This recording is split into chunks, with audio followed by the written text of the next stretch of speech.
அன்புமணி ராமதாஸ் அண்ணனுக்கு என் மரியாதைக்குரிய வணக்கத்தை தெரிவித்துக் கொள்கின்றோம்.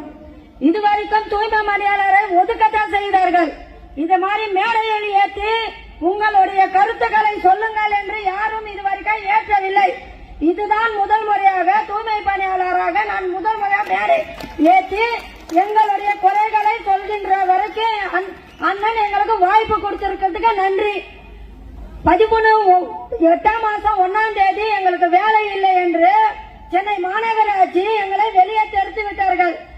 நாங்கள் ரிப்பன் மாளிகையில் 13 நாளாக போராட்டத்தில் இறங்கினோம். அதே வழியில் தான் அமைச்சர் சேகர்பாபு போகிறார். மேயர் பிரியா, குமரன் குருபரன் கமிஷனர் அவர்களும் சுப்பிரமணியமும் போகிறார். ஆனால் எங்களை கண் காணாமல் இப்படி திரும்பி கொண்டுதான் போகிறார். யாருக்கும் எங்களை கண்ணு தெரியவில்லையா?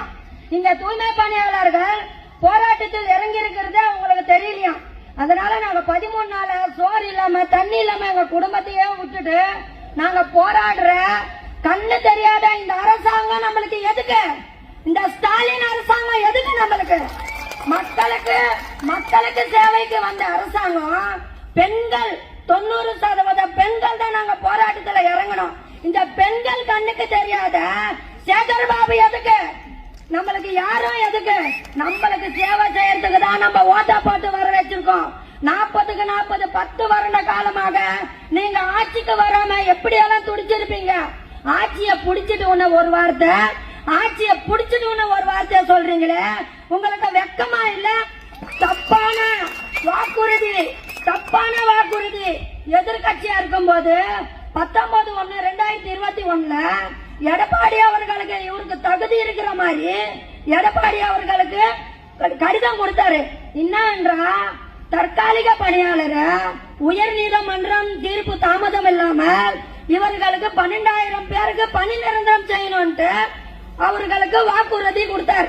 ஆனா 21 தேர்தல் வந்தப்போ நான் வந்தப்போ 6 மாசம் அதுக்கப்புறம் முதல் கையெழுத்து போடுவது தூய்மை பணியாளர்களுக்கு தான் சொன்னார். ஆனா அந்த பேனால இங்க் இல்லையா? கையெழுத்து போடுறதுக்கு பேனால இங்க் இல்ல. அவருக்கு கை வரல, பக்கவாதம் வந்துடுச்சு கைக்கு. அதனால உழைப்பார் உரிமை இயக்கம் எங்களுடைய மாநில தலைவர் பாரதி தோழர் வழக்கறிஞர் எங்களுக்காக நின்னாரு, எங்களுக்காக போராட்டத்துல இறங்கினாரு. அவரையும் பேசக்கூடாது, மைக்க பிடிக்க கூடாது, பிரச்சாரம் பண்ணக்கூடாது, மக்கள் மத்தியில போக கூடாது.